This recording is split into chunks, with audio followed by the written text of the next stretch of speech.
okay, you need to win no matter what. There was an intervention, higher forces in power that were helping me. I don't know how I won this match. I have no idea. When Federer, Nadal, and Murray retired, part of me left with them. Novak Djokovic's journey is more than a story of titles and records. It is a story shaped by rivalries that defined modern tennis, from epic battles with Roger Federer to unforgettable duels with Rafael Nadal. Djokovic has spoken openly about his beliefs and his mental discipline that fuels his success. This is how the world built one of the greatest champions in sporting history.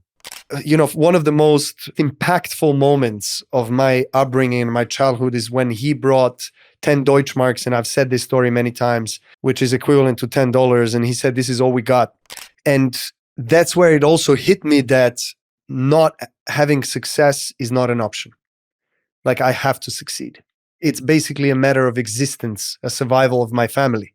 My father had to go and beg, and then he was also borrowing money from, unfortunately, even some criminals at the time during 90s. And then they would tell him, how much are you in rush?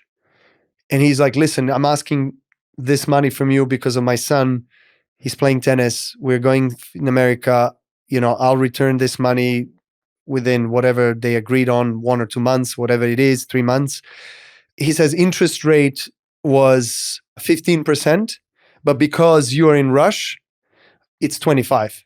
But, feeling of not enough because of that stress and what things that he was going through. And then it was hard because he was giving me also hard time if I wouldn't play well. And it's like, and then I understood, but at the same time, I was afraid. I knew what I have to do, but it's hard for me to deliver it when it's like, okay, you need to win no matter what type of situation. He wasn't telling me that, but that's how it felt. Yeah.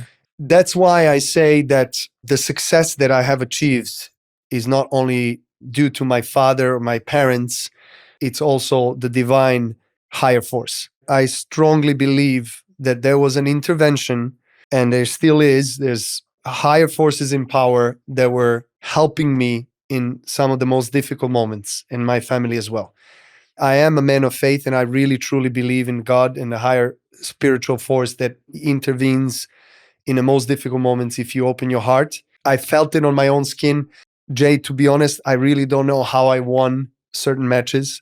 I cannot explain it. Even with my team, after I would finish a Grand Slam final against Roger Federer in 2019 Wimbledon, when he was a far better player, I saved some match points and I came off the court. All stats were going his way. I won the match. And I just said, and I wasn't playing well. I wasn't feeling well on the court. And I was just like struggling and scrambling and trying to stay out there, stay alive. And I won in the end in one of the most epic finals in history of tennis. And then, I told to my parents and my family and my team, and my wife, I said, I don't know how I won this match. I have no idea.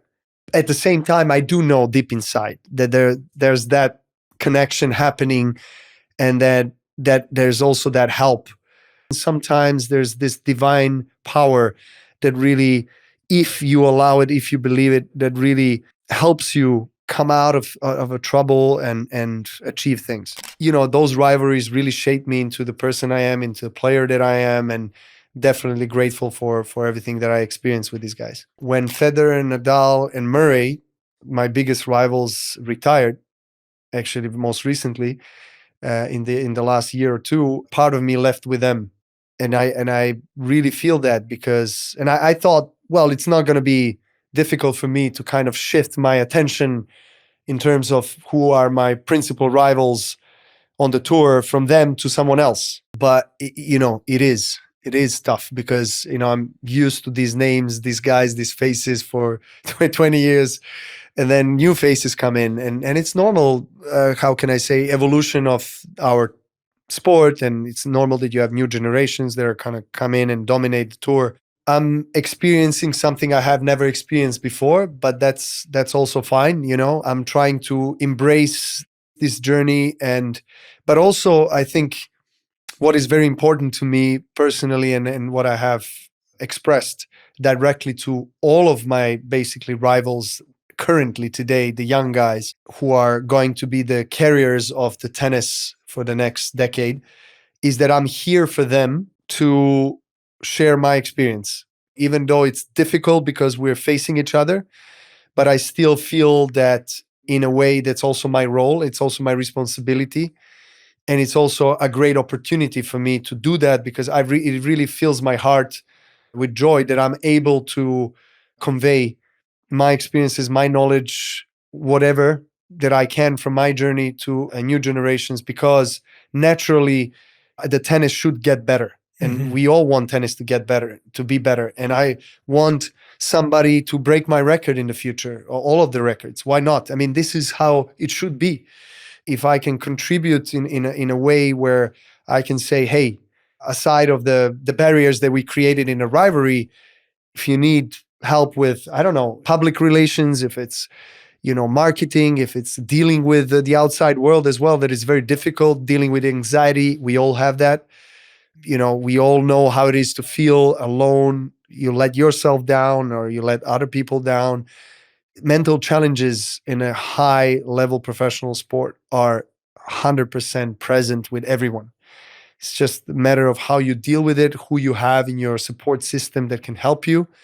So I feel like it was great when I was able as a kid to ask some of the guys who were playing at the top level, some of the questions that were interesting me, and that just hearing from them 2 or 3 sentences of how they think that they were dealing with it and how that affected them was huge to me. Even if you heard it from someone else, but just hearing it from them, it just has this resonant power and impact. And it did help me a lot. I didn't have it from my top rivals at the time, but I had it from some guys like Ivan Ljubicic, for example, who was, fellow Croatian tennis player. And he was number 3 or 4 in the world at that point. And then I was breaking through as a teenager, and we shared the same tennis coach. He influenced me in a positive way to like change the racket or string pattern or strings and all of these small details that you might not think that are maybe relevant, but you hear it from them, and then you're like, okay, now I'm ready to make the decision because I trust what he tells me, because he's a testament to what he's preaching, basically. Yeah. My idol growing up was Pete Sampras, and even though Pete's game and my game are quite different, I don't know, I loved his demeanor. I loved his ability to cope with the pressure and how he was coming up with the best tennis when it mattered the most. And that was a kind of a sign of a greatest champion. I mean, he was holding a record for most slams and week's number one, etc., for a long time, until Roger came and Rafa, of course, and then of course paved the way. And then looking up to them as well. Even Nadal is only a year older than me, but he made a breakthrough earlier than I did. It's already for a couple of years. He was on the tour when I started coming in, and he was already number 2 in the world, multiple slam winner, and etc. So of course it was a kind of a surreal experience for me, and I tried to enjoy it and embrace it. But at the same time, I felt like, okay, it's great to share the court with these guys, but I want to beat them. I want to get the biggest titles. I want to be number 1. I want to dominate. So I think that the first kind of that wave that I was riding on helped me to win my first slam. But, I still wasn't number 1. And then I had a 3-year period. I didn't win a slam. I was winning some big tournaments, but I couldn't win a slam. These 2 guys were beating me in every big match, Federer and Nadal. I changed rackets, team members. I did everything I can to kind of find the right formula. And I was struggling physically as well. I wasn't, that's where I had my transformative journey nutrition-wise, where I took out the gluten and dairy products and refined sugar.